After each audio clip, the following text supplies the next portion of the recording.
প্রিয় শিক্ষার্থী, আশা করি সবাই ভালো আছেন। আমরা আজকে করাবো সপ্তম শ্রেণীর পাটিগণিতের 1.1 এই চ্যাপ্টারের 2 নম্বরে ভাগের সাহায্যে বর্গমূল নির্ণয় করো। এইখানে 4টা অঙ্ক আছে। এই 4টা অঙ্ক আমরা আজকে সলিউশন করব।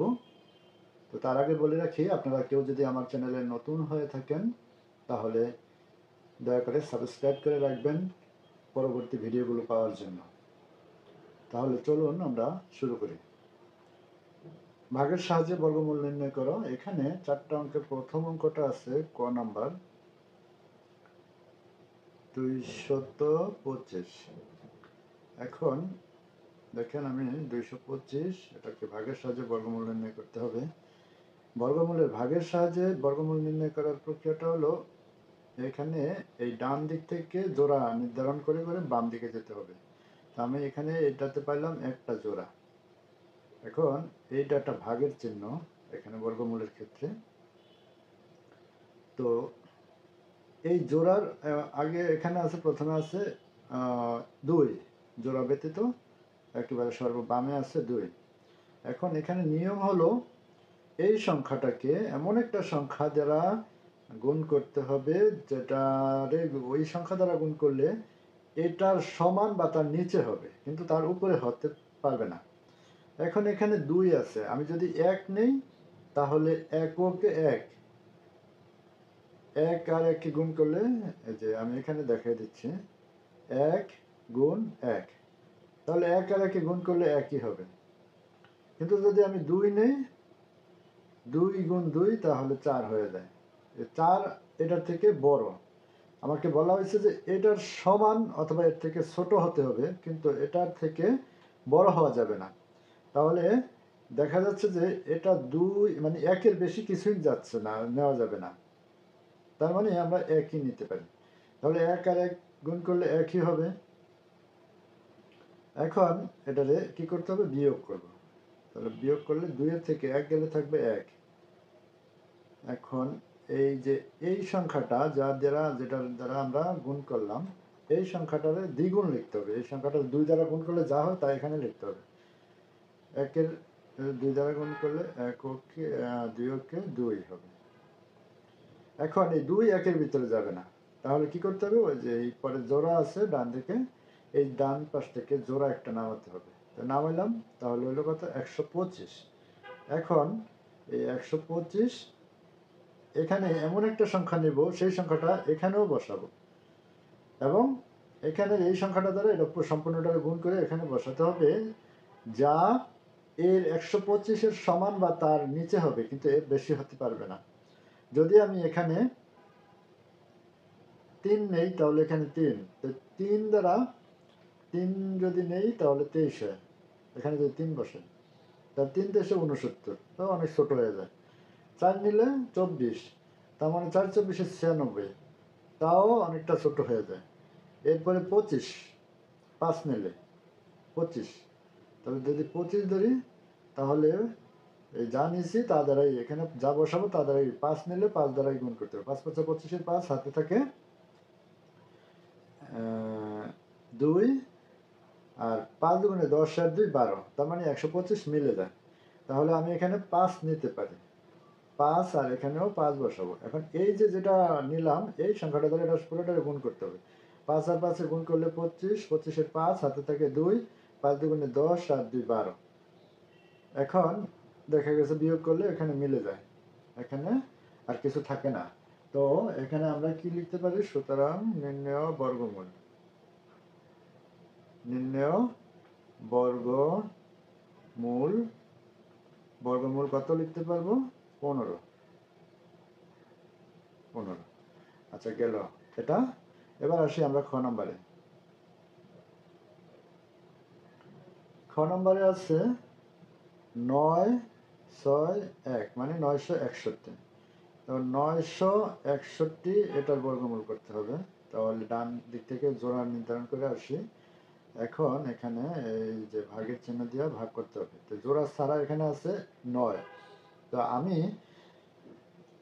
এর আগে যেমন বলছি যে এখানে এমন সংখ্যা নিতে হবে যার বর্গ করলে 9-এর বেশি হবে না। তাহলে আমি যদি 2 নিই, 2 দিয়ে 2 গুণ করলে 4 হয়। তারপর 3 নিলে 3 3 9, তার মানে 3 নিলে মিলে যায়। 3 নিলে 3 3 9 হয়। আমরা এখানে 9 লিখলাম। বিয়োগ করলে এখানে 0 থাকে। আর এটার দ্বিগুণ লিখতে হবে এখানে। 3 দুগুণে 6 হবে। এখন এখানে জোড়া আছে কত? 61। এখন আমি যদি এখানে 1 বসাই, এখানে 1 বসাইতে হইব। তাহলে 1 দ্বারা 61 দিয়ে গুণ করলে 61 হবে। তার বেশি তো মানে এর বেশি তো আর যাওয়া যায় না, আছেও 61, তার মানে 1ই নেব। 1 আর 1 গুণ করলে 1, আর 1 আর 6 গুণ করলে 6।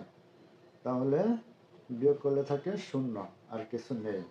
তো এখানে কত আসলো? 31। তাহলে আমরা লিখতে পারি নির্ণেয় বর্গমূল কত? 31। খুব সহজ। এরপরে আমরা গ নাম্বার অঙ্কটা করবো। এখানে গ নাম্বারে আছে 3969। 3969। তো 3969 এখানে জোড়া করে নিতে হবে। তাহলে এই এক জোড়া, আর এখানে একটা, 2টা জোড়া। এখন এটারে মানে বর্গমূল করতে হবে। তো এখন না, প্রথমে আছে 39। আমি যদি এখানে 3 নেই, 3 3 9, 4 নিলে 4 4 16, 5 নিলে 5 5 25, 6 নিলে 6 6 36। 36, তার মানে এটার কাছাকাছি। কিন্তু 7 নিলে আবার বেশি হয়ে যায়, 7 7 49 হয়ে যায়। তার মানে আমি 7 নিতে পারবো না, নিতে হবে আমাকে 6। তো 6 6 গুণ করলে হবে 6 6 36। এখানে বিয়োগ করতে হবে। 9 থেকে 6 গেলে থাকবে কত? 3। আর এই যে 6, এটা দ্বিগুণ হবে কত? 12 হবে। এখন 12 এই 3-এর ভিতরে যায় না। তাহলে কি করতে হবে? উপর থেকে যে জোড়া আছে, এই জোড়াটা নামাতে হবে। এখানে কিন্তু একটা একটা নামানো যাবে না, জোড়া জোড়া নামাতে হবে।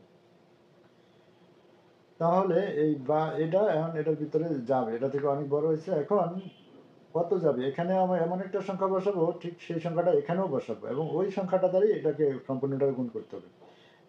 যদি আমি এখানে 1 বসাই, তাহলে এখানে 1, তার মানে 1 হলে 121 হয়ে যায়। 121-এর থেকে এটা অনেক বড়। আবার যদি 2 ধরি, 2 দিলে 123 হয়। তো 123 দুগুণে 246, তার থেকেও এটা আরো অনেক বড়। 3 দিয়ে যদি দেখি আমরা, মনে হয় 3 দিয়ে হবে।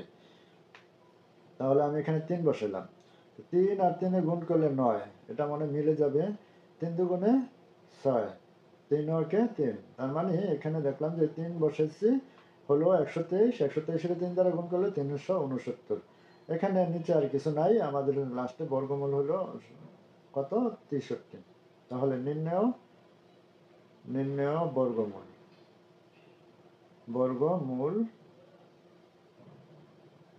বর্গমূল হলো কত? 63। খুব সহজ, কোনো জটিল খুব একটা কিছু না। শুধু বুঝতে হবে কোনভাবে কিভাবে একটু করা লাগবে। যেমন ডান দিক থেকে প্রথমে জোড়া নির্ধারণ করে, পরে এই সংখ্যাটাকে কত বর্গমূল নিতে হবে সেটা একটু হিসাব করে নিতে হবে। তো যারা প্রথম আছেন, মানে এখনো নতুন, তারা প্রথম একটু সমস্যা হবে, কিন্তু এগুলো কিছুদিন প্র্যাকটিস করলে বা কয়েকবার প্র্যাকটিস করলে আপনাদের এগুলো ইজি হয়ে যাবে। তারপরে আছে ঘ নাম্বার 10,404। 10,404, এখানে এই জোড়া নিলাম, তারপরে এই জোড়া নিলাম, আর এখানে আছে জোড়া ছাড়া 1, এটা আছে একটা। এখন আমি এখানে এই একের বেশি অন্য কিছু নিতে পারবো না। তাহলে এটা আমরা সবাই বুঝি যে 1 আর 1 1, 1 1 1, মানে 1 আর 1 গুণ করলে 1 হবে। তো নিলাম। এখন এখানে বিয়োগ করলে এখানে আর কিছু থাকে না, এখানে 0 বসবে। তো 0 আমি দিলেও পারি, না দিলেও কোনো সমস্যা নাই। এরপরে এই 1-এর দ্বিগুণ হবে এখানে 2।